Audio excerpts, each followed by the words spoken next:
Good morning everyone. आज सकाळी सकाळी मी पण अंघोळ करून तयार होऊन आत्र्याचा डबा बनवते, कारण की आज आहे त्याचं फॅन्सी ड्रेस कॉम्पिटिशन आणि त्याच्यामध्ये तो बनणार आहे हनुमानजी. तुम्ही म्हणाल आत्रे आणि हनुमान, पण ठीक आहे, he is a big fan of Hanuman. तर त्याला फॅन्सी ड्रेसमध्ये काय बनायचं विचार की त्याने पहिल्यांदा असंच सांगितलं की मला हनुमान बनायचं.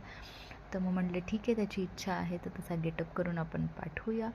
म्हणून मग मी फटाफट आज इथे पुऱ्या करून घेते आहे. थोड्या नॉर्मल गव्हाच्या पिठाच्याच या पुऱ्या आहेत, पण मी त्याला थोडा वेगळा शेप देते, जसं की फिंगर चिप्स असतात ना आपले लांब लांब, तशा प्रकारे शेप देऊन मी या पुऱ्या बनवते आहे. म्हणजे त्याला पण थोडंसं वेगळा पदार्थ डब्यात आल्यासारखा वाटेल. आणि दुसरी गोष्ट, अशा पुऱ्या तळल्यानंतर ना थोड्याशा क्रंची राहतात.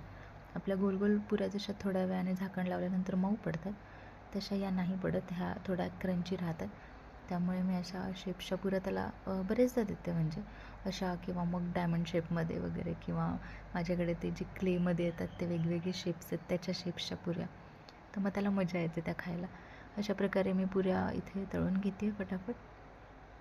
आणि याच्यासोबत काय हवं विचारलं तर तो आजकाल मेयोनेज सांगतो.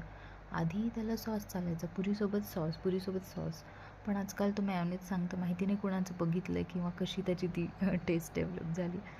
तर एक सिल्वर फॉईल टाकून पटकन आपण याच्यामध्ये पुऱ्या भरून घेते मी, कारण की त्याला अजून मला हनुमानाचं गेटअप पण पूर्ण करायचं आहे, त्याच्यामध्ये पण वेळ जाणार आहे. म्हणून जेवढं होईल तेवढं पटपट डबा वॉटर बॅग भरून ठेवणार आहे आणि मग आम्ही पुढच्या कामाला लागू. अशा प्रकारे हा डबा इथे भरला, पण मी झाकण थोड्या वेळानंतर लावणार आहे.